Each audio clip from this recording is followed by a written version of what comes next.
This presentation investigates the concept of a question and role of a question. This is done both by telling, describing through words, and by showing, demonstrating through the effects of language. This act of showing strives to demonstrate a question as a motivated, fractaling quest into the infinite unknown. Doing so by demonstrating a metaphorical branch with some children of a multi-dimensional, recursive, confounding, amorphous, progenitor-generating fractal, which seeks to see if it can be a formal representation of the concept question. This branch's children include language, self, the origins of life, altruism, the infinite sum game, and extra-bodily adaptation. What is a question? What is a question's role? What is the question's role? What is the role of a question? What is the role of a questioner? What is it to be a questioner? What is it to question? What is it to have a practice of questions? What is a question to me? What is a question to you? These questions seem so similar, but a word is worth 1,000 pictures. Wait, a picture is worth 1,000 words. So a word is worth 1,000,000 words. Language is potent and fractaling. Let's take two of the most similar questions and pull out a couple impactful differences. What is the role of a question, and what is the question's role? What is the role of a question generalizes questions by treating question as a universal category, and through this becomes more academic or definitional, while what is a question's role uses a possessive noun, giving the question ownership, self, and agency. It becomes self-referential, enigmatic, and maybe even poetic. It is sensitive to its context, narrative, and relational meanings. Let's take a cursory look at what we know of how language of questions came to be. We'll start at the beginning, or at least what we believe to be the beginning, Proto-Indo-European, PIE for short, which is dated 4500 to 2500 BCE. This is the earliest language that has strong proofs, although it itself is just hypothetical with no written records. It is constructed using comparative restoration from its descendant languages. PIE roots like quo and he are abstractions that demonstrate a root to an idea. The root quo is an interrogative stem forming the foundation of interrogative words across daughter languages. For example, who, what, where, when, and why. The root he found self-similar by slightly diverging ideas. Chati, desires, to Greeks aito, ask or request, to Latins querere, to seek, ask, strive for, and search. From querere, another word in roots soft quaestio, which translates to a seeking, inquiry, or examination. From these words, our word question is derived. The linguistic relativity hypothesis proposes that our language shapes the way we think. It comes in a few different stances, ranging from absolute to strong and weak. The Sapir-Whorf hypothesis is near absolute, claiming linguistic determinism and positing that language entirely determines thought. This absolute stance on linguistic relativity has been largely disproven. However, it as a whole, in less absolute forms, have a plethora of strong empirical proofs in such concept categories as color, gender, spatial orientation, number cognition, categorization, time, and agency. In Braiding Sweetgrass, Robin discusses how the Potawatomi of the Great Lakes use animacy as a core grammatical category. They versus it, or who versus what. Generally, that which comes from the earth is animate, who, and that which comes from mankind is inanimate, what. This makes gratitude and responsibility linguistically unavoidable and encourages reciprocity to what you consider your relatives, not your resources. Russian has multiple color terms for blue, and speakers can discriminate shade between shades of blue much more accurately and faster than English speakers. From Australia, natives use earth-centric directions, cardinal directions, and have no terms for egocentric directions such as left or right, and speakers maintain constant geospatial orientation even in unfamiliar environments. Working with Rhino, it has a variety of different languages and syntax and function within that languages.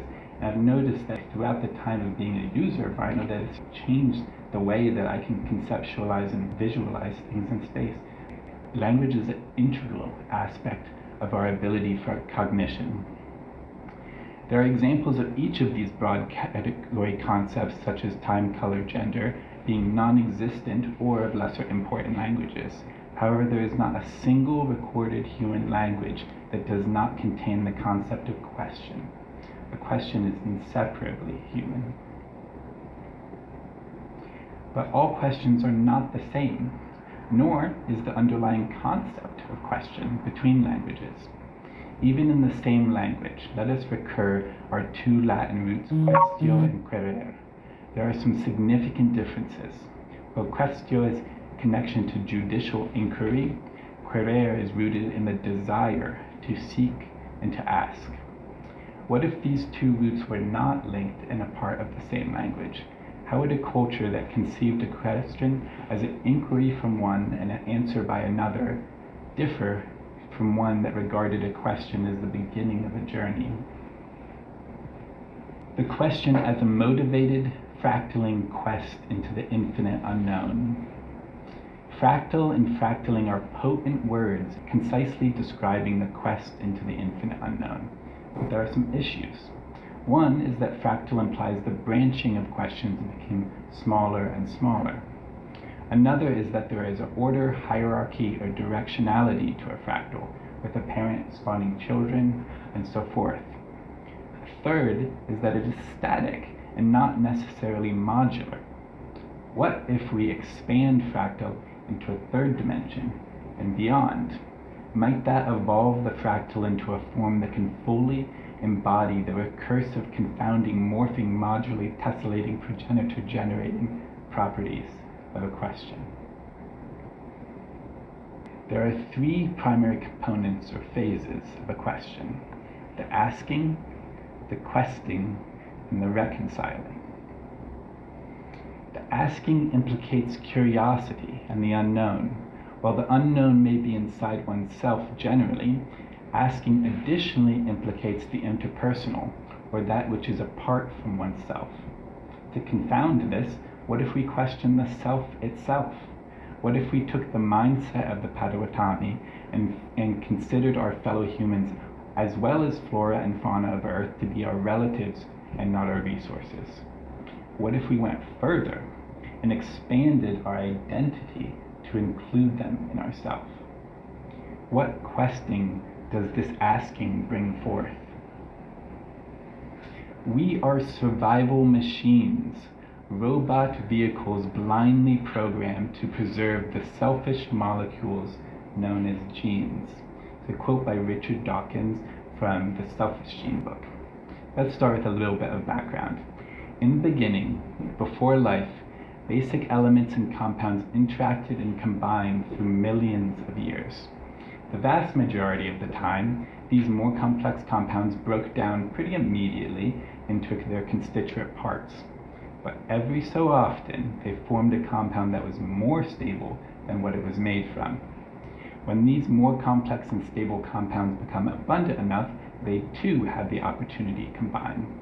Then one day, this caused an extremely unique shape to form, one that attracted a mirrored reflection of its geometry to form. The reflection attracts its mirror, which is the original, and we have the birth of the first replicator. Other replicators came to exist in a similar way, and many more came to exist through mutation. These replicators had characteristics that we can simplify as things like rates of mutation or replication, spawn, or death, although these replicators were not alive themselves. These replicators competed, and those with more ideal characteristics were naturally selected for. Some developed characteristics that allowed them to build scaffolding around themselves, ways to move around, Store energy. Over vast periods of time, more and more successful traits were selected for and more complex survival machines resulted. These became such experts at surviving that they are still around some 4 billion years later. These machines are the life of Earth, and the replicators are our genes. The gene is the primary unit of selection here, not the individual, not even the community. Survival of the fittest is not talking of you or me, or even of a community or a species. It is talking of our genes. Dawkins here is redefining selfish to mean a behavior that increases the machine's genetic fitness. Altruism is redefined as a behavior that decreases the machine's genetic fitness while increasing others. Altruism can evolve or adapt if the total decrease to the individual is less than the total benefit to the others scaled by a factor of relatedness. Reconciling, to deepen, to fractal, to answer. Deepen. A zero-sum game is a structure within game theory in which there is a fixed amount of resources. Any gain by one player is reflected by another's loss. There is an innate conflict of interest, and it is of an adversarial nature. This is generally how our economics, capitalism, and culture is oriented. Donald Trump's The Art of the Deal attempts to leverage this premise. Someone wins, someone loses, and leverage matters more than mutual creation. The goal is maximal outcome for oneself. Zero-sum thinking boils down to allocation and requires a closed world logic, meaning a system without external influences.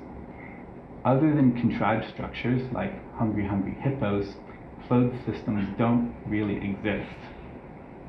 Enter the infinite sum game. This goes beyond the variable sum game and is in direct response to the popularity and glaring flaws of the zero-sum game. Instead of allocation, it is about generation, constructivity, and creation. Here, acting selfishly, as Dawkins defined it, can be an altruistic act. Adding to or empowering someone also empowers yourself. This is what most of life truly is. Science and art in particular are perhaps the paragons of the infinite sum game. Pursuit of either increases possibility, knowledge, and well-being rather than consuming resources. These developments change us and through our culture are preserved and accumulated.